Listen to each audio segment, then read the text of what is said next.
दादा तुम्ही अभिजित दिपकेंना भेटायला गेलेले होते. काय वाटते त्या तरुणासंदर्भात तुम्हाला? मला या सगळ्या संदर्भात शिंदे साहेबांनी व्यवस्थित जे काही सुचवलेलं आहे युती धर्माच्या बाबतीत ते आम्ही पालन करणार आहोत.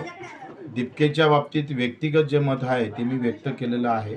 डबल व्यक्त करायची गरज नाही. नाही, एकदा जर दिपके हा एक तरुण आहे आणि मी देशात नवीन क्रांती निर्माण केलेली आहे. तुम्हाला मी पहिलेच सांगितलं की माझ्या आता तेच ते डबल तोच एकच पिन 10 डाव तुम्ही तेच लावणार आहे का? नाही, त्यांच्या परिवारावर थोडंसं त्यांच्या वडिलांवरती चौकशीचे मी तिथं जाऊन आलो, ते वक्तव्य केलं, ते तुम्ही पहा व्यवस्थित आणि ते दाखवा लागायचं असेल तर दाखवायचं असेल तर.